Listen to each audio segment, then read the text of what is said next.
హల్లెలూయా. దేవుని పరిశుద్ధ నామమునకు మహిమ కలుగును గాక. 36వ దినమున శిలువ ధ్యానములలో ప్రవేశించినము. దేవాది దేవునికి స్తుతి, ఘనత, మహిమ, ప్రభావములు చెల్లించుకుంటున్నాం. ఈ యొక్క దినము దేవాది దేవుడు యేసు ప్రభు శిలువలో చేసినటువంటి ఒక గొప్ప బలియాగము, శిలువ యాగము. ఆ యొక్క శిలువ యాగములో అనేకమైనటువంటి ఘట్టాలను, అనేకమైన విషయాలను మనము తెలుసుకుంటున్నాము. దేవునికి స్తోత్రం కలుగును గాక. ఈ దినము దేవాది దేవుడు కపాలము అనగా గొల్గొతా ప్రాంతము.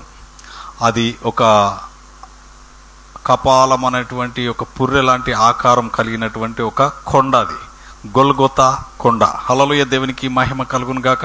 అది మనం ఇక్కడ చూడవచ్చు. యోహాను సువార్త 19వ అధ్యాయము. యేసు ప్రభు శిలువ వేసే స్థలము పేరు కపాలము. కపాలం అనగా అది హెబ్రీ భాషలో గొల్గొతా అని చెప్పేసి పిలువబడుతున్నది. ఆ యొక్క గొల్గొతా గురించి మనము ఈరోజు చూద్దాము. యోహాను సువార్త 19వ అధ్యాయము 17వ వచనం. వారు యేసును తీసుకొని పోయిరి. ఆయన తన శిలువను మోసుకొని కపాల స్థలమను చోటికి వెళ్ళెను. హెబ్రీ భాషలో దానికి గొల్గొతా అనే పేరు. అక్కడ ఆ వైపున ఒకరిని, ఈ వైపున ఒకరిని, ఆ వైపున ఒకరిని, మధ్యను యేసును ఉంచి ఆయనతో కూడా సిలువ వేసిరి. దేవునికి మహిమ కలుగును గాక. ఇక్కడ చూసినట్లయితే యేసు ప్రభువును సిలువ వేయడానికి తీసుకువెళ్తున్నటువంటి ఒక స్థలం ఉన్నది. ఆ స్థలము పేరు కపాలము. కపాలం అంటే పుర్రె లాంటిది, పుర్రె. అలాగే దానికి హెబ్రీ భాషలో గొల్గొతా అనే పేరు. గొల్గొతా అంటే అది కపాల స్థలం, అంటే సమాధులు ఉండేటువంటి స్థలం. హల్లెలూయా, దేవునికి స్తోత్రము కలుగును గాక. ఈ మాటను మనం ఇంకా 2 సువార్తలలో చూస్తే, లూకా సువార్తలు కూడా, లూకా సువార్త అలాగే మత్తయి సువార్త, మార్కు సువార్తలలో భక్తులు ఏమని రాస్తున్నారు ఒకసారి చూద్దాం మనం. 12:22 మార్కు సువార్త 15:22. మార్కు 15:22. అతడు అలెగ్జాంద్రునకును రూపునకును తండ్రి. వారు గొల్గొతా అనబడిన చోటునకు ఆయనను తీసుకొని వచ్చిరి. గొల్గొతా అనగా కపాల స్థలం అని అర్థము. హల్లెలూయా, దేవునికి స్తోత్రము కలిగిన. కపాలము అనేటువంటి స్థలానికి యేసు ప్రభువును తీసుకొని వచ్చినారు. అది సిలువ వేసేటువంటి, అది ఒక కొండ, అదొక పర్వతము. ఆ యొక్క కొండ దగ్గరికి, పర్వతం మీదికి యేసు ప్రభువును సిలువతో పాటు అలాగే ఒక 2 దొంగలు కూడా తీసుకొని వెళ్తున్నారు. తీసుకొని వెళ్ళి అక్కడ ఆ యొక్క ప్రత్యేకమైనటువంటి ఆ యొక్క కపాల స్థలం అనేటువంటి స్థలములో సిలువ వేస్తున్నారు. దేవునికి మహిమ కలుగును గాక. ఇక్కడ మనం చూసినట్లయితే ఈ కపాల స్థలం అంటే గొల్గొతా అని అర్థం. ఇక్కడ మత్తయి సువార్త 27లో కూడా 27:33 వచనంలో కూడా 27:33లో ఇక్కడ చూడండి. వారు వెళ్ళుచుండగా కురేనీయుడైన సీమోనను ఒకడు కనబడగా ఆయన సిలువ మోయుటకు అతనిని బలవంతం చేసిరి. వారు కపాల స్థలమును అర్థమిచ్చు గొల్గొతాన అనబడిన చోటికి వచ్చి, హల్లెలూయా, దేవునికి స్తోత్రము కలుగును గాక, అక్కడ కపాలం అనే స్థలానికి తీసుకొచ్చారు. ఒక ప్రత్యేకమైన స్థలానికి తీసుకొచ్చినారు. ఈ ప్రత్యేకమైన స్థలం ఏంటి అని మనకు అర్థమయ్యేలాగా చూసుకుంటే ఏంటంటే, ఎవరైనా ధనవంతులు కానీ దరిద్రులు కానీ ఎవరైనా చనిపోయినప్పుడు వారిని ఎక్కడికి తీసుకొస్తారు? సమాధికి తీసుకొస్తారు, సమాధులలోనికి తీసుకొస్తారు. ఈ సమాధులు ఎక్కడుంటాయి? ఊరికి అవతల, ఊరి బయట ఉంటాయి. అలాగే ఈ కపాలం అనేటువంటి స్థలము కూడా శిక్ష వేసేటువంటి స్థలం. శిక్ష, కఠినమైన భయంకరమైనటువంటి శిక్ష చేత చంపేటువంటి స్థలమై ఉంటున్నది. ఆ కొండపైన అందరూ చూస్తూ ఉండగా ఆ యొక్క సిలువ వేస్తారు. సిలువ ఎందుకు వేస్తారు? అంత కఠినమైన శిక్షను ఎందుకు, మరణ శిక్షను ఎందుకు వేస్తారంటే, మళ్ళీ అలాంటి తప్పు ఎవ్వరు చేయకూడదని బహిరంగంగా అందరూ చూస్తూ ఉండగా, అలాంటి పొరపాటు ఆ యొక్క దేశమునకు, రాజ్యమునకు వ్యతిరేకంగా ఎలాంటి పొరపాటు చేయకూడదని వారు ఆ కఠినమైన శిక్షను, భయంకరమైన శిక్షను అందరి కళ్ళ ఎదుట ఆ యొక్క కొండపైన, ఆ యొక్క కపాలం అనే స్థలములో వారు అక్కడ సిలువ వేస్తారు. దేవునికి మహిమ కలుగును గాక. కాబట్టి యేసు ప్రభువును కూడా అలాగే సిలువ వేయడానికి అక్కడికి తీసుకొని వెళ్ళినారు. దేవునికి మహిమ కలుగును గాక. ఇక్కడ మనం లూకా సువార్త 23వ అధ్యాయము 33వ వచనంలో కూడా మనం చూడవచ్చు. దాని చక్కగా ఉంటుంది. వారు కపాలం అనబడిన స్థలంకు వచ్చినప్పుడు అక్కడ కుడివైపున ఒకరిని ఎడమ వైపున ఒకరిని ఆ నేరస్తులను ఆయనతో కూడా సిలువ వేసిరి. ఇది సిలువ వేసేటువంటి స్థలం. హల్లెలూయా. ఇది అందరూ అర్థం చేసుకోవాలి. అది ఏం స్థలము? సిలువ వేసేటువంటి స్థలం. దేవునికి మహిమ కలుగునుగా. ఈ సిలువ వేసేటువంటి ఆ స్థలమునకు యేసు ప్రభువును తీసుకొని వచ్చి సిలువ వేస్తున్నారు. యేసు ప్రభు అంటాడు, నేను మీ యొక్క పాపముల నిమిత్తము, శాపముల నిమిత్తము, దోషముల నిమిత్తము నేను సిలువ వేయబడుచున్నాను. హల్లెలూయా. యేసు ప్రభులో ఎలాంటి పాపము లేదు, యేసు ప్రభులో ఎలాంటి కల్మషము లేదు, ఎలాంటి దోషము లేదు. నాలో పాపమున్నదని మీలో ఎవడైనా నిరూపింపగలడా అంటాడు. ఆయనలో పాపము లేదు. ఆయన సిలువ వేసేవారు సాక్ష్యం ఇస్తున్నారు, సైనికులు సాక్ష్యం ఇస్తున్నారు, ఆయనకు తీర్పు తీర్చినటువంటి ఆ యొక్క పిలాతు కూడా సాక్ష్యం ఇస్తున్నాడు. ఏమని? ఈయన నీతిమంతుడు అని చెప్పి, ఈ నీతిమంతుని రక్తమును గూర్చి నేను నిరపరాధిని అని చెప్పేసి వారు సాక్ష్యం ఇస్తున్నారు. దేవునికి మహిమ కలు. అలాంటి నీతిమంతుడు ఆ శిలువ పైన మరణించినాడు. ఎందుకు మరణించినాడంటే నీ పాపముల నిమిత్తము, నా పాపముల నిమిత్తము ఆయన ఆ కలవరి శిలువలో బలియాగమైనాడు. దేవునికి స్తోత్రము కలుగును గాక. ఆయన ఎప్పుడైతే ఆ యొక్క గెత్సెమనే తోటలో ఆ యొక్క గిన్నెలోనిది, ఆ యొక్క పాత్రలోని ఆ యొక్క పాప శాప దోష అతిక్రమములన్నీ తీసుకున్నాడో, ఆ గిన్నెలోనిది త్రాగిన తర్వాత ఆయన ఆ సమయంలో నుండి ఆయన శిక్షా విధి పొందుచున్నాడు. ప్రతి విధమైనటువంటి పాపమునకు, దోషమునకు, అతిక్రమమునకు శిక్ష భరిస్తూ వచ్చినాడు. చివరికి ఆ యొక్క కపాలం అనేటువంటి స్థలములో మరణము నొందినాడు. హల్లెలూయా. దేవునికి మహిమ కలుగును గాక. ఈ యొక్క కపాలం అనే స్థలానికే ఎందుకు తీసుకొని వచ్చినారు? ఈ కపాలం అనే స్థలములో యేసు ప్రభు శిలువ మీద ఎందుకు మరణించినాడు? దానికి సంబంధించినటువంటి అనేకమైనటువంటి విషయాలను మనం చాలా క్లుప్తంగా, చాలా అర్థం చేసుకుందాం. ఎందుకంటే ఇది చాలా శక్తివంతమైన మాటలు. హల్లెలూయా. దేవునికి మహిమ కలుగును గాక. ఈ శక్తివంతమైన మాటలు విన్నవాళ్ళు ధన్యులు. హల్లెలూయా. దేవునికి స్తోత్రం. ఏంటి ధన్యత అనేది మీకు ఈ ప్రసంగం విన్న తర్వాత అర్థమవుతుంది. ఏమాత్రం మీరు స్కిప్ కాకుండా చూస్తే మీకు అర్థమవుతుంది. హల్లెలూయా. దేవునికి స్తోత్రం కలుగును గాక. యేసు ప్రభు అంటాడు, నన్ను వెంబడించేవాడు ఎవడైనా, నేను లోకమంతటి కొరకు నేను సిలువ వేయబడి ఉన్నాను, నా ప్రాణమును ధారపోసాను, నన్ను వెంబడించాలి అని అంటే వాళ్ళు తన సిలువను ఎత్తుకొని నా వెంబడి రావాలి. హల్లెలూయా. దేవునికి మహిమ కలుగును గాక. 10వ అధ్యాయము, మత్తయి సువార్త 10వ అధ్యాయం 38, 39 వచనాల్లో మనం చూసినట్లయితే ఇక్కడ చూడండి, తన సిలువని ఎత్తుకొని నన్ను వెంబడింపనివాడు నాకు పాత్రుడు కాడు, తన ప్రాణము దక్కించుకునివాడు దాన్ని పోగొట్టుకును, కానీ నా నిమిత్తము తన ప్రాణము పోగొట్టుకునివాడు దాన్ని దక్కించుకొనును. హల్లెలూయా. దేవునికి స్తోత్రము కలుగును గాక. ఎవడైతే యేసు ప్రభువును వెంబడింపాలని అనుకుంటాడో వాడు తన సిలువను ఎత్తుకొని యేసు ప్రభువును వెంబడించాలి. యేసు ప్రభు సిలువ ఎత్తుకొని ఎక్కడికి వెళ్ళాడు? కపాలం అనే స్థలమునకు వెళ్ళినాడు. మరణమును శాసించేటువంటి, మరణము కలగజేసేటువంటి ఆ యొక్క స్థలానికి వెళ్ళినాడు. కపాలం అంటే ఒక గొప్ప భయంకరమైనటువంటి మరణ శిక్షకు, తీర్పుకు స్థలం, తీర్పు తీర్చే స్థలం, దానికి అక్కడ శిక్ష విధించే స్థలం. అది చివరి డెస్టినీ, అంతే, అది చివరిది, ఇంకా దానికి మించింది ఇంకేం లేదు. అలాంటి స్థలానికి సిలువనెత్తుకొని వెళ్ళాలి. యేసు ప్రభు వెళ్ళినాడు. యేసు ప్రభు ఎవరి సిలువనెత్తుకొని వెళ్ళినాడు? యేసు ప్రభు ఎవరి సిలువనెత్తుకొని పోయినాడు? లోక పాపమును, లోకములో ఉన్నటువంటి భారమును, ఈ లోకంలో ఉన్నటువంటి పాపము, శాపము, దోషము, అతిక్రమములన్నింటినీ కూడా ఆయన శిలువ రూపములో, ఆయన శిలువను మోసుకుంటూ భారమైన శిలువ, లోకంలో ఉన్నటువంటి పాపము భారమైనది. ఆ భారమైన శిలువను మోయచూ ముందుకు సాగిపోతున్నాడు.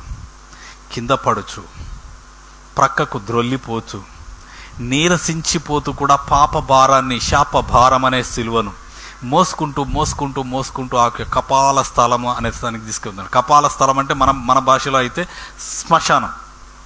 శ్మశానంకు తీసుకొని వెళ్తున్నాడు. ఆ శ్మశానంకు తీసుకొని వెళ్తున్నాడు.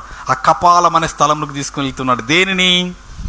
పాప భారం అనే శిలువ, దోష భారం అనే శిలువ, అతిక్రమం అనే శిలువ, అపరాధం అనేటువంటి శిలువ, అనేక రకములైనటువంటి ఆ యొక్క సిలువలన్నింటి కూడా మోసుకొని ఎక్కడికి వెళ్తున్నారు? శ్మశానంకు, కపాలం అనే స్థలమునకు తీసుకుని వచ్చినాడు. హల్లెలూయా, దేవునికి మహిమ కలుగును గాక. అందుకనే యేసుప్రభు అంటున్నాడు, నన్ను వెంబడించేవాడు, ఎవడైనా నన్ను వెంబడించాలంటే వాడు కూడా తన సిలువను ఎత్తుకొని, తన పాపమును, తన దోషమును, తన అతిక్రమములు సిలువ మీద పెట్టుకొని యేసుప్రభువును వెంబడిస్తూ ఆ కపాలం అనే స్థలానికి తీసుకొని రావాలి, ఆ శ్మశానము యుద్ధకు తీసుకొని రావాలి, ఆ యొక్క శిక్ష విధించబడేటువంటి స్థలానికి తీసుకొని రావాలి. తీసుకొని వచ్చి అక్కడ ఆ యేసుప్రభు సిలువకు అప్పగించాలి. హల్లెలూయా, దేవునికి మహిమ కలుగును గాక. అద్భుతమైనటువంటి మాట అది. అందుకని ఇక్కడ చూసినట్లయితే తన సిలువను ఎత్తుకొని నన్ను వెంబడించాలి. సిలువ ఎత్తుకొని యేసుప్రభు ఎక్కడికి వెళ్ళినాడు? ఆయన ఆ యొక్క గొల్గొతా కొండ దగ్గరికి వెళ్ళినాడు, కపాలం అనే స్థలమునకు వెళ్ళినాడు, శ్మశానం అనే స్థలమునకు వెళ్ళినాడు. హల్లెలూయా, దేవునికి స్తోత్రం కలుగును గాక. ఎందుకు వెళ్ళినాడు తెలుసా? ఇదే సీక్రెట్. హల్లెలూయా, దేవునికి స్తోత్రం కలుగును గాక. పాప శాప దోష అతిక్రమంలో ఆ సిలువ పైన ఇలా మోసుకుంటూ వెళ్ళి ఆ శ్మశానము, కపాలము, గొల్గొతా అనేటువంటి ఆ కొండపైకి తీసుకెళ్ళి ఆ కొండపైన సమాధి చేసేసాడు. హల్లెలూయా, పాపము సమాధి చేయబడ్డది, దోషము సమాధి చేయబడ్డది, అతిక్రమము సమాధి చేయబడ్డది.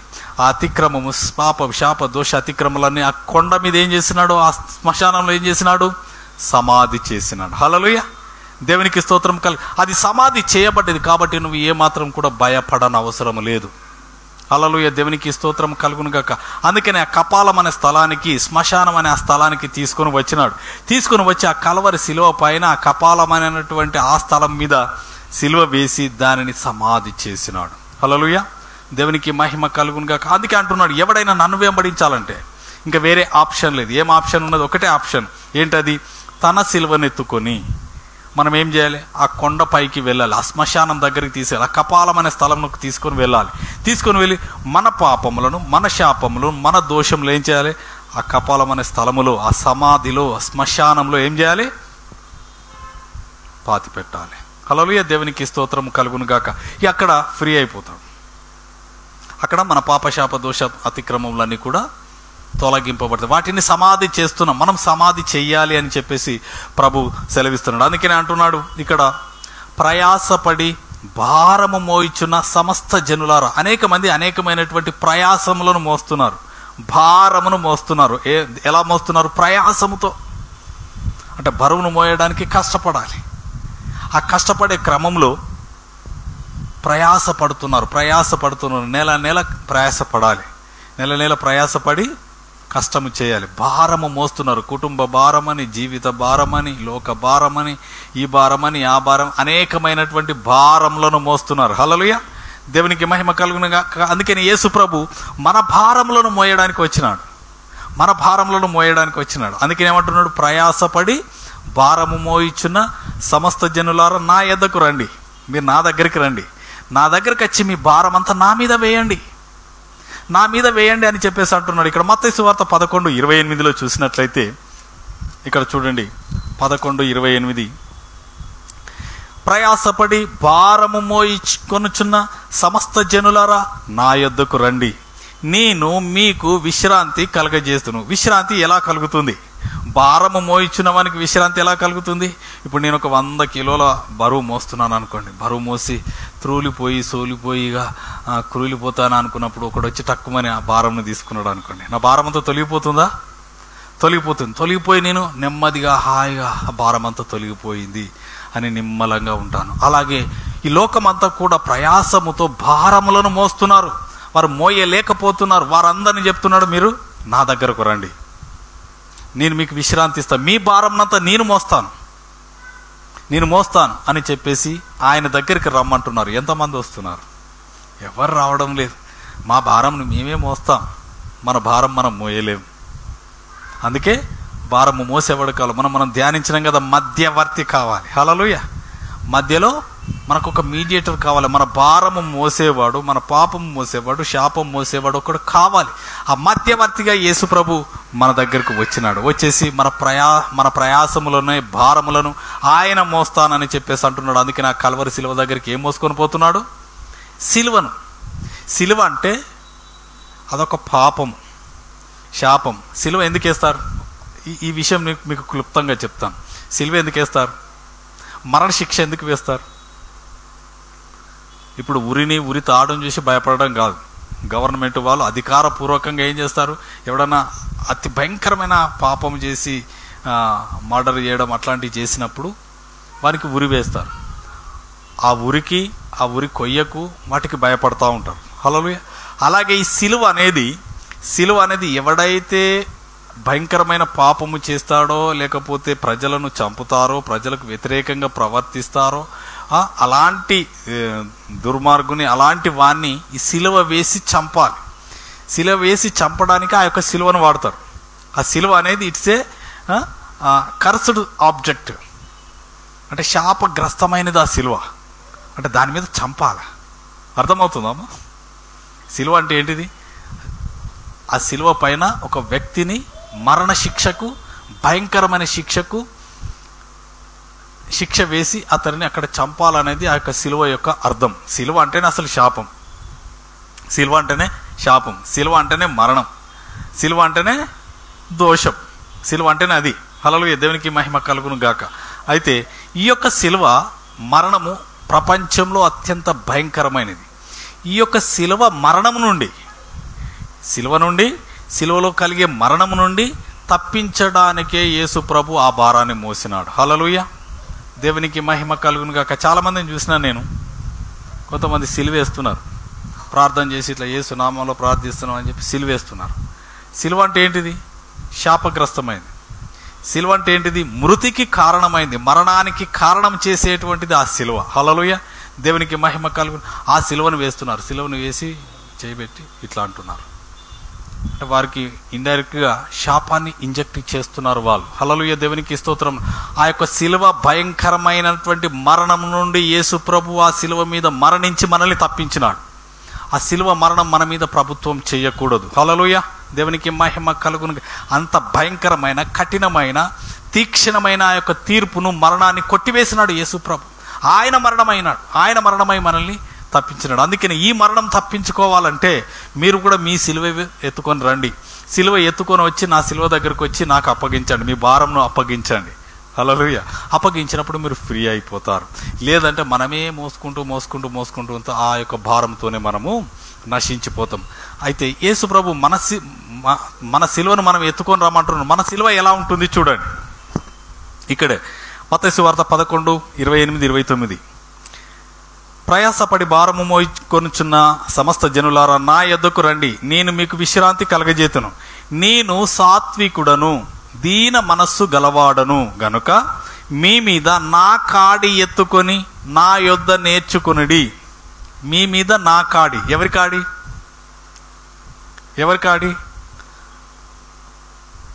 ఆయన కాడి. నా కాడి ఎత్తుకొని నా యొద్ద నేర్చుకునండి, అప్పుడు మీ ప్రాణములకు విశ్రాంతి దొరుకును. ఏలయనగా నా కాడి సులువుగాను నా భారము తేలికగాను ఉన్నవి. హల్లెలూయా. ఇది వివరించడానికి చాలా సమయం పడుతుంది, మీకు అవుట్లైన్గా చెప్తాను. ఓకే, ఇప్పుడు మీరు అర్థం చేసుకోండి. ఇది అందరికి అర్థమయ్యేటట్టు చెప్తున్నాను. ఇది సిలువ అనుకుందాం. ఇది సిలువ లోక పాపమునకు, శిక్షామృతికి కారణమైనటువంటి ఈ యొక్క పాప భారం. ఈ పాప భారమును లోకంలో మనం అందరం ఉన్నాం. ఈ లోకంలో ఉన్న మనందరి పాపం ఏం చేస్తున్నాడు? యేసు ప్రభు ఏం చేసినాడు? ఆయన మీద వేసుకున్నాడు. హల్లెలూయా. మన మీద ఉన్నటువంటి పాప భారము, శాప భారము, దోష భారము ఇవన్నీ కూడా చేసేసి ఏం చేసినాడు? ఆయన తన మీద వేసుకున్నాడు. తీసివేయబడ్డది మన మీద ఉన్నది తీసివేయబడి యేసు ప్రభు మీద పడ్డది. యేసు ప్రభు మన పాపముల కోసం, శాపముల కోసం, దోషముల కోసం సిలువ మీద మరణించినాడు. హల్లెలూయా. మరణించిన తర్వాత ఇక్కడ యేసు ప్రభు అంటున్నాడు కదా, ఇప్పుడు మన దగ్గర ఎలాంటి సిలువ కానీ ఎలాంటి భారం కానీ లేదు. అయితే యేసు ప్రభు అంటున్నాడు, నా కాడిని మోయండి. ఆయన కాడిలో పాపం లేదు, దోషం లేదు, అతిక్రమం లేదు. అందుకని ఆయన కాడి ఎలా ఉన్నది? సులువుగా ఉన్నది. హల్లెలూయా. భారంతో ఉన్నది కాదు యేసు ప్రభు కాడి, తేలికైనది. అందుకే ఇక్కడ అంటున్నాడు, మీ మీద నా కాడిని ఎత్తుకొని నా యొద్ద నేర్చుకొనుడి, అప్పుడు మీ ప్రాణములకు విశ్రాంతి కలుగును.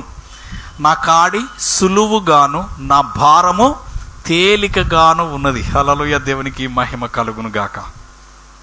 మనమేమో 100 కిలోల పాప భారము, శాప భారం పెట్టుకొని మనం మోస్తున్నాం. ఆ 100 కిలోల పాప శాప భారాన్ని అంతా కూడా యేసు ప్రభు తీసేసుకుని ఆయన పాపశాప దోషంలు ఏమైనా ఉన్నాయా? ఏమి లేదు. కానీ ఆ యొక్క ఎంటీ క్యాన్ ఏదైతున్నదో, ఎంటీ బస్తా ఏదైతున్నదో, పాప భారం ఉన్నదో ఏదైతున్నదో అది మనం మోయాలంటే తేలికగా ఉంటుంది. హల్లెలూయా. మీకు అర్థం కావట్లేదు, కన్ఫ్యూజ్ అవుతున్నారు. బరువు ఒక 100 కిలోలు అనుకోండి. ఈ 100 కిలోలు నీ దగ్గర నుంచి ఉన్నది దేవుడు తీసేసుకున్నాడు. తీసేసుకున్న దగ్గర నీ దగ్గర ఏమని ఉంటుందా? ఏముండదు, ఖాళీ ఉంటుంది. ఖాళీగా నువ్వు అంటే తేలికగా ఉంటుంది. తేలికగా ఉన్నప్పుడు యేసు ప్రభు యొక్క కాడిని, యేసు ప్రభు యొక్క భారం అంటే యేసు ప్రభు దగ్గర ఎలాంటి పాపశాప దోష అతిక్రమం లేదు. చాలా తేలికైనది అది. ఆ తేలికైన సిలువ ఎత్తుకొని రమ్మంటున్నాడు. హల్లెలూయా. ఆయన సిలువను ఎత్తుకొని మనల్ని రమ్మంటున్నాడు. అది తేలికైంది, సులువుగా ఉన్నది. వచ్చి మీరు నా దగ్గరికి రండి, నా సిలువను ఎత్తుకొని మీరు ఆ యొక్క కల్వరి కొండ మీదకి వచ్చేసి నా దగ్గర పడేసి నేను మొత్తం అని మీ భారాలన్నీ భరించినాను. కానీ అందుకని మనం అక్కడికి రావాలి. హల్లెలూయా. దేవునికి మహిమ కలుగును గాక. అందుకని భారము ఈ పాప భారము, శాప భారము ఇవన్నీ కూడా మనుషులను నశింపచేస్తున్నాయి. అందుకని ఈ భారమును గురించి ప్రయాసపడి భారము మోయించునంటే ఏంటి భారము అనంటే ఇర్మియా గ్రంథము 23వ అధ్యాయంలో చాలా చక్కగా ఉన్నది. చూడండి, 23వ అధ్యాయము 33 నుండి చదువుతున్నాను. మరియు ఈ జనులలో ఒకడు ప్రవక్తయే గాని యాజకుడే గాని యెహోవా భారమేమని నిన్ను అడుగునప్పుడు నీవు వారితో ఇట్లను, మీరే ఆయనకు భారం. ఎవరు భారం? దేవునికి మనమే భారం అంట. హల్లెలూయా. నేను ఎప్పుడు చెప్తూ ఉంటాను కదా, ఈ ప్రపంచంలో దేవుడు సృష్టించిన అన్నీ కూడా దేవుని మాట వింటాయి. దేవుని మాట అన్ని వింటాయి. జంతువులు సృష్టింపబడిన అన్నీ కూడా దేవుని మాట వింటాయి. మనిషి అయినాడు. ఎందుకు? మనిషి ఆయన రూపంలో చేసినాడు కాబట్టి ఆ మనిషే వినకుండా ఏం చేస్తున్నాడు? వ్యతిరేకిస్తున్నాడు దేవునికి వ్యతిరేకిస్తున్నాడు. కాబట్టి ఏమంటున్నాడు? భారం అంటే ఏంటిది? మీరే నా భారం. మీ గురించే భారం అవుతుంది. ఈ లోకమంతా వింటుంది, భూమి వింటుంది, ఆకాశం వింటుంది, సముద్రం వింటుంది, అన్ని వింటున్నాయి. కానీ మీరే వింటలేరా బాబు? మీరే నా భారం అంటున్నాడు యెహోవా. హల్లెలూయా. మీరే ఆయనకు భారము, మిమ్మును ఎత్తి పారవేతునని యెహోవా వాక్కు. ఇదే యెహోవా వాక్కు. మరియు ప్రవక్తయే గాని యాజకుడే గాని సామాన్యుడే గాని యెహోవా భారమన మాట ఎత్తువాడెవడైనను వాని ఇంటి వారిని నేను దండించదను. హల్లెలూయా. దేవునికి స్తోత్రం కలుగును. ఈ భారం అంటే మీకు అర్థం చేపిస్తాను. భారం అంటే పాపం. హల్లెలూయా. బర్డన్, బరువు. పాపము మనకు భారాన్ని కలగజేస్తుంది, రోగమును కలగజేస్తుంది. పాపం అన్నిటికీ మూలమైపోతుంది. అది భారంగా తయారైపోతుంది. ఆ పాపం అనే మాట కూడా అనకూడదంట ఇక్కడ. దేవునికి మహిమ కలుగును గాక. అందుకని భారం అనే మాట అనకూడదు, అంటే పాపం అనే మాట కూడా మాట్లాడొద్దంట. హల్లెలూయా. ఎందుకు మాట్లాడద్దు ఏంటిదనేది మీకు వివరించి చెప్తాను. భారం అంటే పాపమా కాదా అనేది మీరు అర్థం చేసుకోండి. దేవునికి స్తోత్రం కలుగును గాక. ఇది కొంచెం కన్ఫ్యూజన్ ఉంటుంది కానీ ఇది క్లియర్. వినండి, ఇక్కడ మళ్ళీ ఒకసారి చదివితే మీకు అర్థమవుతుంది. 23వ అధ్యాయం ఇర్మియా గ్రంథము 34వ వచనం. ప్రవక్తయే గాని యాజకుడే కాని సామాన్యుడే కాని యెహోవా భారమను మాట ఎత్తువాడెవడైనను వాని ఇంటి వారిని నేను దండించదను. హల్లెలూయా. సామాన్యులు అనొద్దంట, ప్రవక్తలు అనొద్దట, అలాగే యాజకులు కూడా ఏమనొద్దంట? భారం అనే మాట మాట్లాడద్దు. భారం అంటే పాపం అనే మాట మాట్లాడకూడదట. హల్లెలూయా. దేవునికి మహిమ కలుగును గాక. అలాగే చూసినట్లయితే ఎవరెవరు? ప్రవక్త కానీ యాజకుడు కానీ సామాన్యుడు కూడా అందరు ఎవరు కానీ పాపం అనే మాట కూడా మాట్లాడద్దు అని చెప్పేసి అంటున్నాడు ఇక్కడ. అలాగే చూసినట్లయితే 36వ వచనంలో చూడండి, యెహోవా ఏం మాట మాట్లాడాలన్నది కూడా ఇక్కడ చెప్తున్నాడు. ఇది చాలా క్లుప్తంగా మనం చదివితే అర్థమవుతుంది. 35వ వచనంలో, అయితే యెహోవా ప్రత్యుత్తరమేది? యెహోవా ఏమని చెప్పుచున్నాడు అని మీరు మీ పొరుగువారితోనూ సహోదరులతోనూ ప్రశంసించవలెను. హల్లెలూయా. ప్రశంసించాలి, మెచ్చుకోవాలి, వారికి మంచి కామెంట్ ఇవ్వాలి. కానీ పాపమని లేకపోతే వారి మీద దుర్భాషలు కానీ ఇంకా ఎలాంటిది ఏమీ చేయొద్దంట. ఏమనంటే ప్రశంసించాలట. మన ఎదుటి వారిని ప్రశంసించాలి, మెచ్చుకోవాలి, వారిని పొగడాలి. హల్లెలూయా. పొగిడినప్పుడు పొగడాలని చెప్పేసి అంటున్నాడు. పొగడాలంటున్నాడు కానీ, మనిషిని పొగడాలంటున్నాడు కానీ, యెహోవా భారమను మాట మీరిక మీదట జ్ఞాపకము చేసుకునవద్దు అంటే పాపమును కూడా జ్ఞాపకం చేసుకోవద్దంట. ఎవరైనా ఏమన్నా అంటే ఇట్లా అన్నారు అట్లా అన్నారు అంటారు కదా, అది కూడా అనొద్దంట. ప్రశంసించాలట, మెచ్చుకోవాలట, పొగడాలంట వాళ్ళని. కానీ యెహోవా భారమను మాట మీరిక మీదట జ్ఞాపకం కూడా చేసుకోవద్దు. జీవము గల దేవుని మాటలను, సైన్యములకు అధిపతియగు యెహోవా దేవుడునగు యెహోవా మాటలను మీరు అపార్థము చేసిరి. అపార్థం చేసుకోవద్దు. మీరు భారం అనే మాట పలకవద్దు. మీరు పలకాల్సింది ఏంటంటే ప్రశంసించాలి, మెచ్చుకోవాలి, పొగడాలి. హల్లెలూయా, దేవునికి మహిమ కలుగును గాక. అయితే అపార్థం చేసేది కాగా ఎవని మాట వానికే భారమగును. ఎవరైతే పాపం పాపం అని చెప్పేసి మాట్లాడుతూ ఉంటారో అది వారికే భారం అయిపోతుందట. హల్లెలూయా, అదే బరువైపోతుందట. హల్లెలూయా, దేవునికి స్తోత్రం కలుగును గాక. మరి ప్రభువు ఏమంటున్నాడు చూడండి, 37వ వచనము.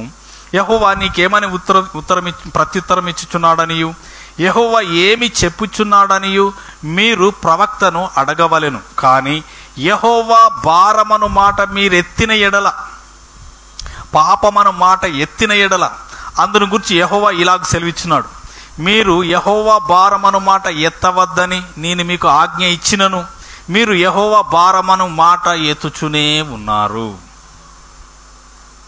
పాపం అనే మాట ఎత్తుతూనే ఉన్నారు, అది మాట ఎత్తొద్దు అని చెప్పేసి అంటున్నాడు. దేవునికి స్తోత్రము కలుగును గాక. కాబట్టి ఈ యొక్క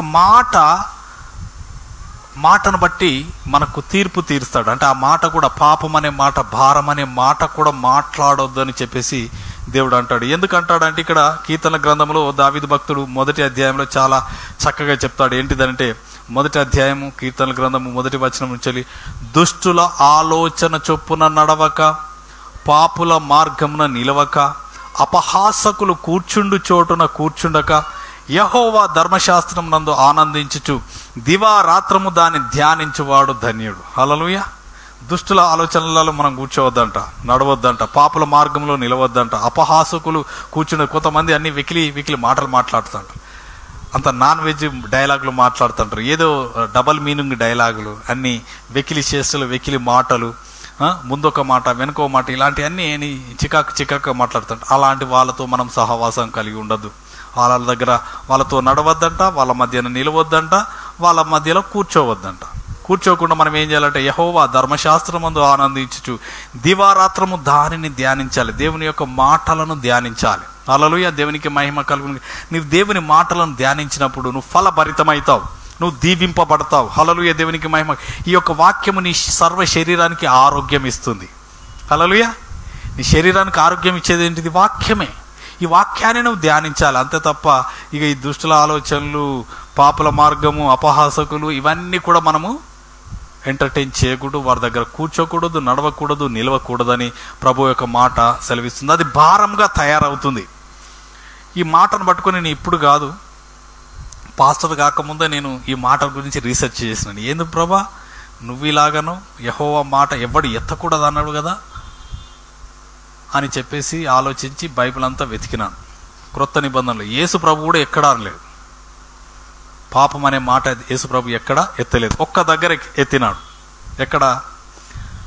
ఒక పాపాత్మురాల్ని, వ్యభిచారంలో పట్టబడిన స్త్రీని యేసు ప్రభు దగ్గరికి తీసుకొచ్చి ఈమె వ్యభిచారంలో పట్టబడింది, ఈమెకు శిక్ష విధించాలి, ఈమెను రాళ్ళు రువ్వి కొట్టి చంపాలి అని చెప్పేసి శిక్ష మోసే ధర్మశాస్త్రంలోనేది. నువ్వేం చెప్తావో చెప్పు అంటాడు.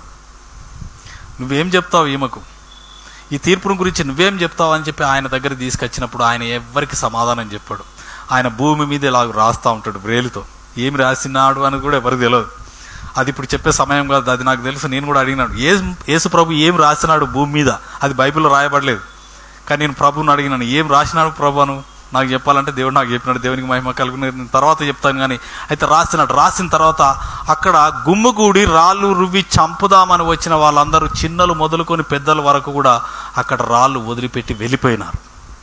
ఎవరు లేరు అక్కడ, వెళ్ళిపోయిన తర్వాత అప్పుడు ఆమె దగ్గరికి వచ్చి యేసుప్రభు అంటాడు, అమ్మా నిన్నెవరు శిక్షింపలేదా? ఎవరు శిక్షింపలేదు ప్రభువా అంటే, అప్పుడు అంటాడు ప్రభు, నేను కూడా నిన్ను శిక్షించా. ధర్మశాస్త్రం చెప్తుంది తప్పు చేసినప్పుడు రాళ్ళు రువ్వి రాళ్ళతో కొట్టి చంపాలి. కానీ నేను ఆ రాళ్ళు కొట్టి చంపమని చెప్పి నేను చెప్పను. అయితే నేను ఆ శిక్ష నుండి నేను తప్పించడానికి వచ్చినాను, ఆ శిక్ష నుండి విడిపించడానికి వచ్చినాను అని చెప్పేసి ఏమంటాడంటే, నేను నిన్ను శిక్షింపను, ఇకను పాపము చెయ్యకు.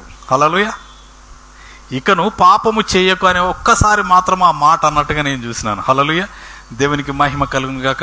కాబట్టి యేసు ప్రభు ఎప్పుడు పలికిన తన నోటిలో నుండి శక్తి కలిగిన మాటలను పలికినాడు, జీవము కలిగిన మాటలను పలికినాడు. బలహీనమైనటువంటి మాటలను ఎక్కడ పలకలేదు. హల్లెలూయా. బలపరిచే మాటలను మాట్లాడినాడు. ఈ లోకంలో చూస్తే మనం కొంచెం మంచిగా ఉంటే మనల్ని కృంగదీస్తారు, కొంచెం ఎదిగినామంటే మనల్ని చూసి ఏడుస్తారు.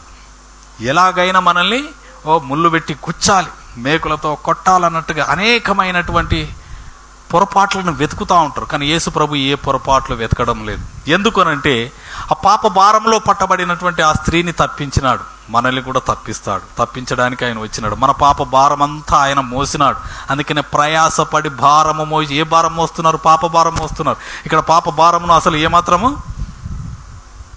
భారం అనే మాట కూడా మాట్లాడద్దు అని అంటున్నాడు. హల్లెలూయా. దేవునికి మహిమ కలుగును. కాబట్టి ఆ యొక్క భారమును ఆయన మోసుకొని ఆయన విడిపించినాడు. దేవునికి స్తోత్రము కలుగును గాక. అలాగే చూసినండి, యేసు ప్రభు దేవాది దేవుడు మన భారమును ప్రతిదినం మోస్తున్నాడు అండి. హల్లెలూయా. 68వ కీర్తనలో చూసినట్లయితే 68వ కీర్తన 68:19, ప్రభువు స్తుతి నొందును గాక, అనుదినము ఆయన మా భారము భరించుచున్నాడు, దేవుడే మాకు రక్షణకర్త అయి ఉన్నాడు. హల్లెలూయా. దేవునికి మహిమ అనుదినము ప్రభు మన భారాన్ని మోస్తున్నాడు. ఆయన భారము మోసేవాడు కాబట్టి, ఆయన భరించుచున్నాడు కాబట్టి, ఆయన భారంను తొలగించడానికి తన కుమారుడైనటువంటి యేసుక్రీస్తుని ఈ లోకానికి పంపించి ఆ యొక్క కల్వరి శిలువ భారమును మోస్తూ మోస్తూ మోస్తూ మోస్తూ వెళ్తున్నాడు. వెళ్ళి ఆ కల్వరి కొండకు వెళ్ళి ఆ కల్వరి కొండ పైన పాప శాప దోష అతిక్రమములన్నింటినీ అక్కడ సమాధి చేసి పడేసినాడు. హల్లెలూయా. వాటికి తీర్పు తీర్చినాడు. దేవునికి స్తోత్రము కలుగును గాక. అందుకని ఇక్కడ చూసినట్లయితే యేసు ప్రభు తర్వాత స్టెఫెనును కూడా రాళ్లతో కొట్టి చంపాలి అని చెప్పేసి అంటున్నాడు. రాళ్లతో కొట్టి చంపాలని చెప్పేసి ధర్మశాస్త్రంలో అంతా కూడా ఉంది. అది కూడా మీరు ఒకసారి చూపిస్తాను మీకు. లేవ్యకాండము 16వ అధ్యాయము 21.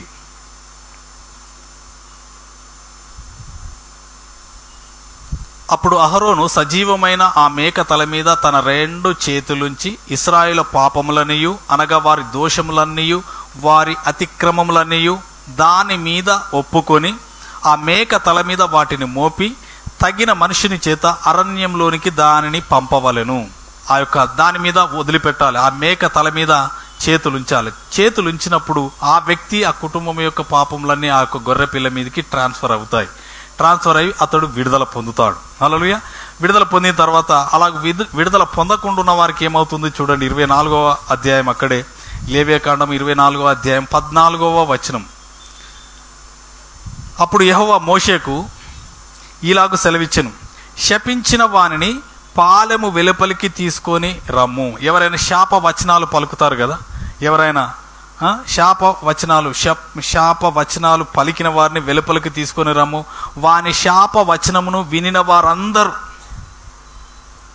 ఇప్పుడు ఎవరైనా ఒక మాట పలికినారనుకో, శాప వచనాలు పలుకుతే ఏం చేయాలంటే వాళ్ళందరి ముందుట ఆ వచనాలు అందరికీ వినిపించాలంటే, వినిపించి ఏం చేయాలి? వాని తల మీద తమ చేతులుంచిన తర్వాత సర్వ సమాజము రాళ్లతో వాని చావగొట్టవలెను. హల్లెలూయా.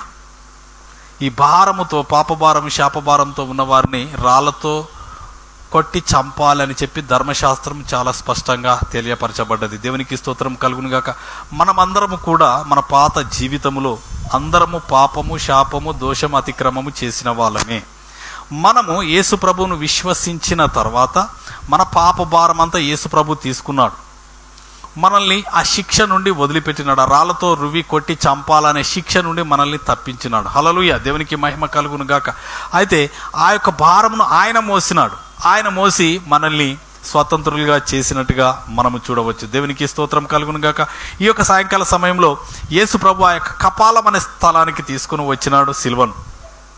సిలువ అంటే ఒక భయంకరమైనటువంటి శిక్ష వేసే అంటే స్థలము అని చెప్పేసి నేను చెప్పినాను. దేవునికి స్తోత్రం కలుగును గాక. ఆ శిక్ష వేసే స్థలం, దేనికి శిక్ష వేసినాడు, దేనిని మోసుకొని పోయినాడు.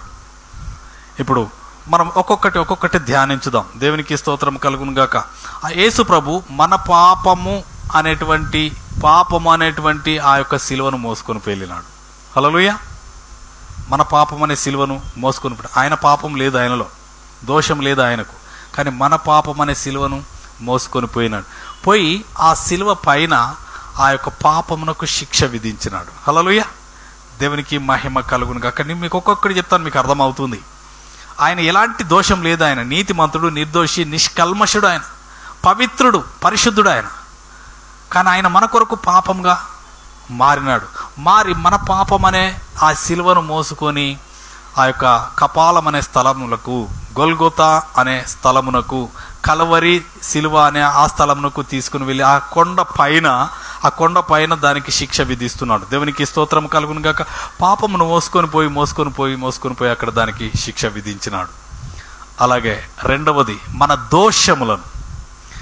దోషములను కూడా ఆయన మోసుకొని వెళ్ళినాడు. మోసుకొని వెళ్ళి ఆ యొక్క కలవరి కొండ పైన ఆ సిలువకు కొట్టి వేసినాడు. ఆ సిలువలో దానికి శిక్ష విధించినాడు. హల్లెలూయా. అలాగే మూడవది, మన అతిక్రమములు ఆయన సిలువ పైన మోసుకొని కింద పడుతున్నాడు, మీద పడుతున్నాడు. ఒక్కొక్కటి భరిస్తూ ఆయన అనేకమైనటువంటి గాయాలతో కూడా ఆ సిలువను మోసుకొని అక్కడ ఆ సిలువ పైన సిలువకు కొట్టివేసినాడు. మన అతిక్రమములు, క్రమం పెట్టినాడు దేవుడు, కానీ ఈ క్రమం కాకుండా అతిక్రమం చేసుకుంటా వెళ్తున్న మన అతిక్రమములన్నిటికీ ఆయన శిక్ష విధించినాడు. అలాగే చూసినట్టు మన శాపములు, ఈ లోకంలో ఉన్నటువంటి ప్రతి విధమైన శాపమును ఆయన మోసుకున్నాడు. ఆయన మోసుకొని ఆయన రక్తము ద్వారా ఆయన సిలువ పైన కొట్టివేసినాడు. హల్లెలూయా. దేవునికి మహిమ కలుగును గాక. అలాగే మన అపరాధములను కూడా మోసుకొని వెళ్ళి ఆ యొక్క గొల్గొతా కొండ పైన వాటి అన్నిటికీ సమాధి చేసినాడు. సమాధి చేసి మనల్ని విముక్తులుగా విమోచించినాడు. దేవునికి స్తోత్రం కలుగును గాక. అలాగే చూసినట్లయితే ఆయన మన రోగములను భరించినాడు. మన రోగములను ఆయన శరీరంలో మోసుకున్నాడు. అందుకని ఆయన పొందిన దెబ్బల చేత మనకు స్వస్థత. హల్లెలూయా. ఆయన పొందిన గాయముల చేత మనకు విడుదల. ఆ యొక్క రోగములన్నిటినీ, వ్యాధులన్నిటినీ, నొప్పులన్నిటినీ, బలహీనతలన్నిటినీ ఎవరు మోసుకొని పోయినారు? యేసు ప్రభు మోసుకొని పోయినాడు. బలహీనుడు అయిపోయినాడు, క్రింద పడిపోతున్నాడు, అయినా తిరిగి లేచి ఆ యొక్క సిలువను కొండ మీదకి మోసుకొని వెళ్తున్నాడు అండి. హల్లెలూయా. మామూలు రోడ్డు మీదగా తీసుకెళ్ళి ఇప్పుడైతే ఆటోలలో వీటిలలో క్రేన్లలో తీసుకెళ్తున్నారు. అలా కాదు. ఈయన ఈ లోక పాపం అనే భారమును ఎలా మోస్తున్నాడంటే ఆయనే తన యొక్క భుజం మీద మోసుకొని వెళ్తున్నాడు. మోసుకొని వెళ్ళి ఆ కల్వరి కొండ పైన వాటికి సమాధి చేస్తున్నాడు. దేవునికి స్తోత్రం కలుగును. రోగమునే కాదు, మన దరిద్రను కూడా మోసుకొని పోయినాడు. హల్లెలూయా. దారిద్ర్యం అనే పావర్టీ అనేది నిన్న మనం ధ్యానించినగా అనేకమైనటువంటి ఇవన్నిటి కూడా రూట్ కాజెస్, అవన్నిటిని కూడా మోసుకొని వెళ్ళినాడు. అందుకని ఆయన దరిద్రతను అనుభవించి మనల్ని ధనవంతులుగా చేసినాడు. మన దరిద్రతనంతా ఆయన మోసుకున్నాడు. ఆ సిలువ మీద పెట్టుకుని ఆ సిలువను మోసుకొని వెళ్తున్నాడు. వెళ్ళి ఆ యొక్క కల్వరి కొండ పైన ఆ యొక్క దరిద్రానికి సిలువ వేసేసినాడు. దానికి సమాధి పలికినాడు. దేవునికి స్తోత్రం కలుగును గాక. అలాగే చివరికి అంధకారమును కూడా కల్వరి కొండపైన సమాధి చేసినాడు. హల్లెలూయా. మధ్యాహ్నం 12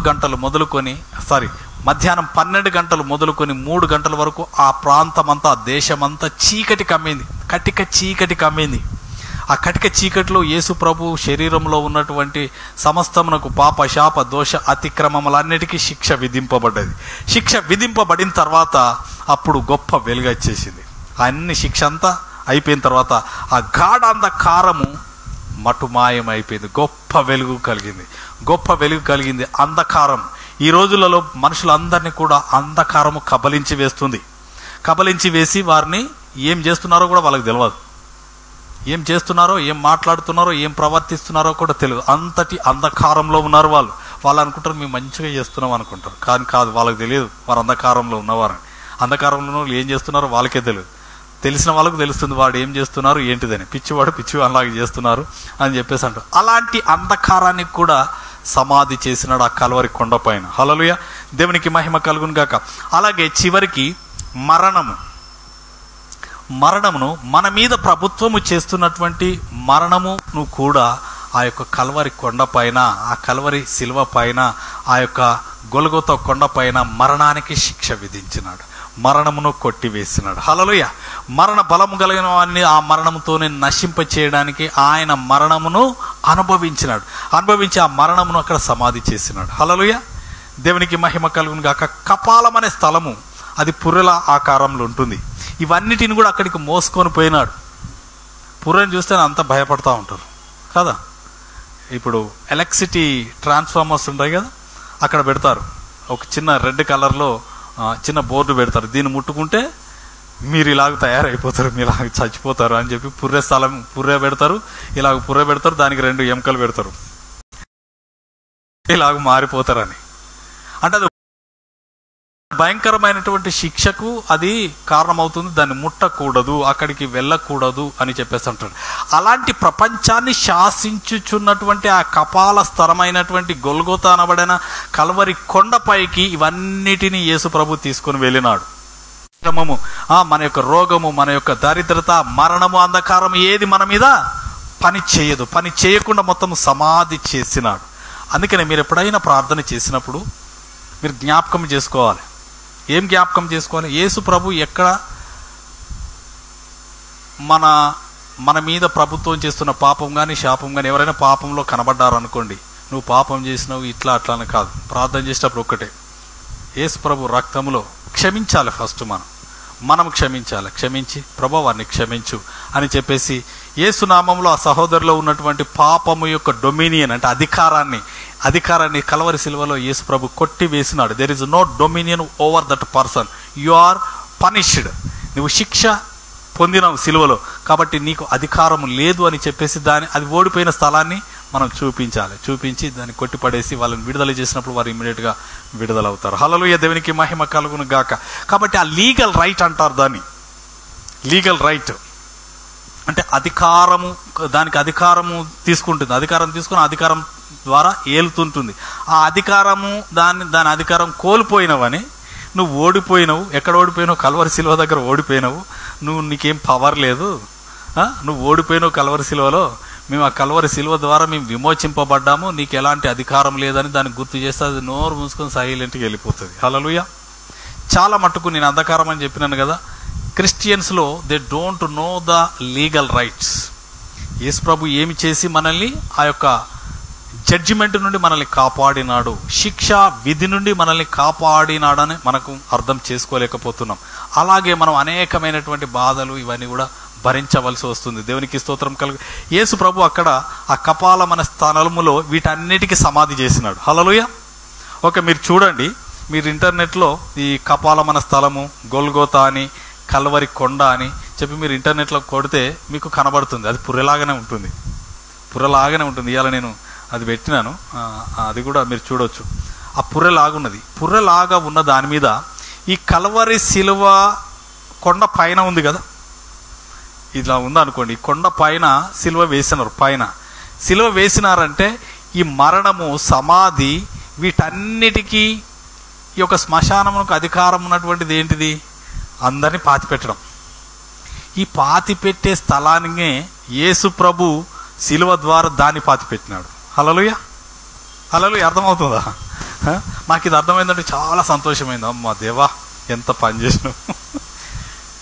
మానవులందరినీ విమోచించడానికి ఆ కపాలం అనే స్థలాన్ని, ఆ శ్మశానమునే సమాధి చేసేసినాడు. హల్లెలూయా.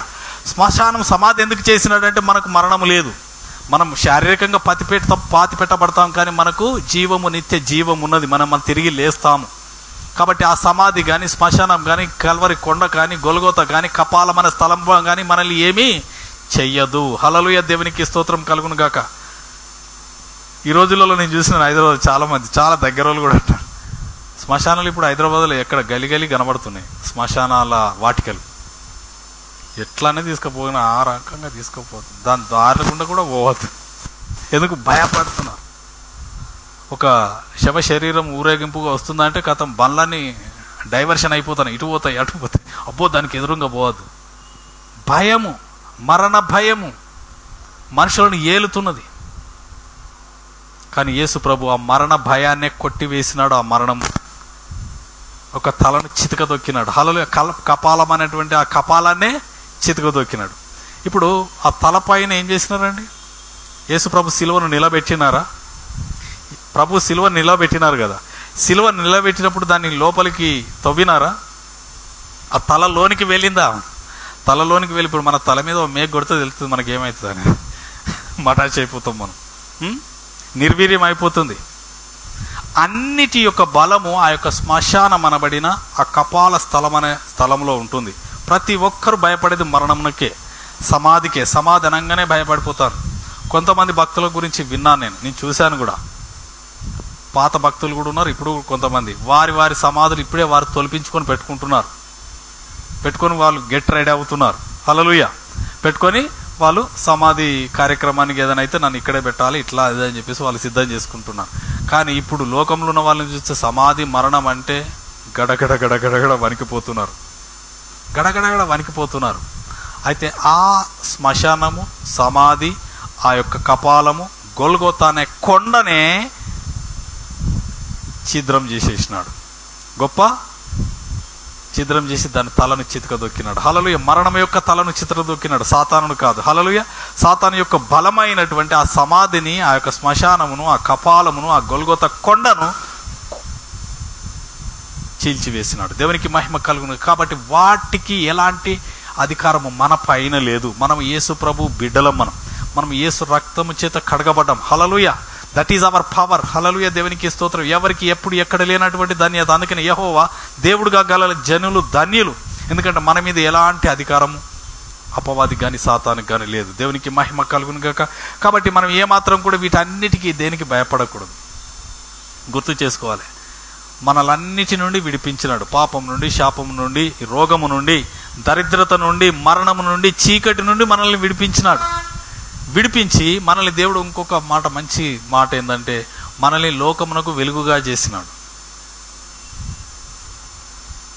మత్తయి సువార్త 5:14 మీరు లోకమునకు వెలుగై ఉన్నారు. మనం వెలుగు. నువ్వు ఎక్కడుంటే అక్కడ వెలుగు, అంతే. హల్లెలూయా. చీకటి కాదు. మనం చీకటిలో అపవాది తిరుగుతుంటుంది. నువ్వు వెలుగు ఉన్నదంటే పారిపోతుంది, అంతే. నిన్ను వెలుగుగా చేసిన నువ్వు ఎక్కడ ఉంటే అక్కడ వెలుగు ప్రకాశింప చేయాలి. దేవునికి మహిమ కలుగును గాక. కాబట్టి అది మనకున్నటువంటి అధికారం. మీరు ఒక లైట్ పట్టుకొని వెళ్ళండి, ఎక్కడన్నా మీకు చీకటి కనబడుతుందా? అడవులో వెళ్ళినా, ఎక్కడికి వెళ్ళినా పవర్ పోయిందంటే ఇమీడియట్గా ఏం చేస్తారు? టార్చ్ లైట్ పెడతారు. ఆ వెలుగు రాగానే మళ్ళీ అంతా అయిపోతుంది. అదే చీకట్లో ఉండండి, గడగడ గడగడ వణికిపోతూ ఉంటారు. చీకటి మిమ్మల్ని భయపెడుతుంది, అంధకారము భయపెడుతుంది. ఆ అంధకారాన్ని తొలగించడానికి నీతి సూర్యుడైన యేసుక్రీస్తు లోకానికి వచ్చి ఆయన మనందరిని వెలిగించి మనల్ని వెలుగుగా చేసినాడు. ఆయన నీతి సూర్యుడైతే మనం వెలుగు. హల్లెలూయా. ఆ సూర్యకిరణాలు మన మీద పడితే మనము ప్రకాశించాలి. మనం వెలుగుగా ప్రకాశించాలి. నువ్వు ఎక్కడికి పోతే అక్కడ వెలుగు వెలుగు వెలుగు వెలుగు వెలుగు. హల్లెలూయా. దేవునికి మహిమ కలుగును గాక.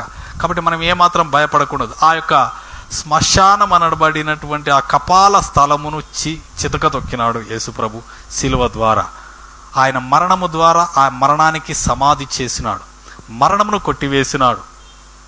కొట్టివేసి ఆయన సమాధి చేసిన 3వ దినం ఎందుకు లేచినాడు అనంటే ఆ మరణమునకు శిక్ష విధించినాడు. ఆ మరణము ఆయన మీద ప్రభుత్వం చేయలేదు. హల్లెలూయా. చేస్తే ఆయన లేచేవాడు కాదు. అందుకే మనం ఈస్టర్ జరుపుకుంటున్నాం. గుడ్ ఫ్రైడే తర్వాత ఎందుకు 3వ దినం తిరిగి లేచినాడు, అంతే. ఆయన సజీవుడుగా ఉన్నాడు, మనము సజీవులమై ఉంటాం. అది మన యొక్క ధైర్యమై ఉంటుంది. దేవునికి మహిమ కలుగును కాక. అందుకనే మనకు భయం అనేది అవసరం లేదు. మనం భయపడ్డామంటే మనల్ని స్వాధీనం చేసుకుంటుంది, భారము చేత మనల్ని నశింపచేస్తుంది. దేవునికి మహిమ కలుగును గాక. అట్టి కృపను పొందుకున్న కపాలం అనే స్థలము కొట్టివేయబడింది. ప్రపంచంలో అత్యధిక భయంకరమైన శిక్షకు పాత్రమైన ఆ శిలువ కొట్టివేయబడ్డది. హల్లెలూయా. దేవునికి మహిమ కలుగును గాక. ఆ శిలువ శాపగ్రస్తమైంది. అది దాన్ని మనం కదా. సిలువ మీద యేసు ప్రభు చేసిన కార్యం గొప్పది, కానీ సిలువ గొప్పది కాదు. అర్థమవుతుందా? యేసు ప్రభు చేసిన కార్యం గొప్పది, సిలువ పైన ఆయన మరణాన్ని జయించడం గొప్పది, కానీ సిలువ గొప్పది కాదు. సిలువ శాపగ్రస్తమై మరణానికి కారణమయ్యేది, అంతేకాని ఆ సిలువ గొప్పది కాదు. సిలువ గొప్పది. యేసు ప్రభు చనిపోకుండా సిలువను కొలిచేవారు, కానీ యేసు ప్రభు ఎప్పుడైతే ఆ సిలువ పైన మరణించి ఆ సిలువ యొక్క మరణాన్ని కొట్టివేసినాడో అప్పుడు ఆ సిలువకు విలువ వచ్చింది. హల్లెలూయా. ఇప్పుడు అదే కన్ఫ్యూజన్ అయిపోతుంది లోకమంతా. సిలువను ఎంటర్టైన్ చేస్తున్నారు, కానీ సిలువ మీద యేసు ప్రభు చేసిన కార్యాన్ని ఎవరు ఎంటర్టైన్ చేయట్లేదు. అలాగే యేసు ప్రభు ఎవరికైతే పుట్టినో మరియమ్మను కొలుస్తున్నారు కొంతమంది. మరియమ్మను కొలుస్తున్నారు, కానీ యేసు ప్రభును కొలవడం లేదు. మరియమ్మే లోక రక్షకురాలుగా వచ్చినట్టుగా ఏం చేస్తున్నారు? మరియమ్మను కొలుస్తున్నారు. కాదండి, మరియమ్మను దేవుడు వాడుకొని ఆమె గర్భము ద్వారా ఆయన జన్మించినాడు, అంతే తప్ప ఆమె లోక రక్షకుని ఇచ్చింది, కానీ ఆమె రక్షకురాలు కాదు. Hallelujah. Who is the deliverer and saviour, అది మనం గుర్తించాలి. దేవునికి మహిమ కలుగును గాక. కాబట్టి మనం ఏమాత్రం కూడా కలవరపడకుండా మనము అత్యధికమైన విజయమును పొందుకున్నాం. మనం విశ్వసించాలి, మనం భయపడకూడదు. విశ్వసించితే మనకు ఎలాంటి భయం ఉండదు. దేవునికి స్తోత్రం కలుగును గాక. దేవుని యొక్క అత్యధికమైనటువంటి అత్యంత విలువైన విశ్వాసమును మనం పొందుకొని ముందుకు సాగిపోదాం. ప్రార్థన చేసుకుందాం. హల్లెలూయా. థ్యాంక్ యూ లార్డ్, నీకే వందనాలు స్తోత్రాలు చెల్లించుకుంటున్నాం. 36వ దినమున మీరు మాతో మాట్లాడినారు. కపాలం అనేటువంటి ఆ యొక్క స్థలములో, గొల్గోతా అనే కొండపైన, కలవరి కొండపైన తండ్రి నాయన ప్రభా, మీరు ఆ యొక్క సిలువ పైన మీరు గొప్ప కార్యము చేసినారు. ఆ యొక్క పాపమును సమాధి చేసినారు, దోషమునకు శిక్ష విధించినారు, శాపమును కొట్టివేసినారు, రోగములను కొట్టివేసినారు. దేవానికి అంధకారమును తొలగించి వేసినారు, మరణమును కొట్టివేసి మరణము పైన గొప్ప విజయం పొంది తండ్రి నాయన ప్రభు మీరు జయశీలులుగా నిలిచిన గొప్ప దేవానికి వందనాలు స్తోత్రాలు చెల్లించుకుంటున్నాం. ఈ కపాలం అనే స్థలము కానీ, ఆ యొక్క శ్మశానము కానీ, మరణ స్థలమును తండ్రి నాయన ప్రభు మీరు నిర్వీర్యము చేసినందుకు వందనాలు చెల్లించుకుంటున్నాను. మా ప్రియులను తండ్రి నాయన ప్రభు మీ శక్తితో నింపుతున్నాను. దేవానికి వందనాలు. మీ యొక్క తండ్రి నాయన ప్రభు మీ యొక్క గొప్ప విజయోత్సాహము వారి హృదయాలలో స్థిర నివాసము చేయాలి. అవును తండ్రి, నీకే వందనాలు. You are more than conqueror Lord, నీకే వందనాలు. మీరు అన్నిటి మీద విజయం పొందినట్టుగా మమ్మల్ని కూడా తండ్రి అత్యధిక విజయము చేత మమ్మలను జయోత్సాహముతో నడిపించండి, దీవించండి, ఆశీర్వదించి దేనికి భయపడకుండా, దేనికి తండ్రి వనకకుండా జనకకుండా తండ్రి నాయన ప్రభు ధైర్యంగా ముందుకు సాగిపోయే సహాయమును దయచేయండి. దేవానికి వందనాలు స్తోత్రాలు చెల్లించుకుంటున్నాను. ఈ లోకమును జయించిన విజయము మా విశ్వాసం అని సెలవిచ్చిన గొప్ప దేవానికి వందనాలు చెల్లించుకుంటున్నాం.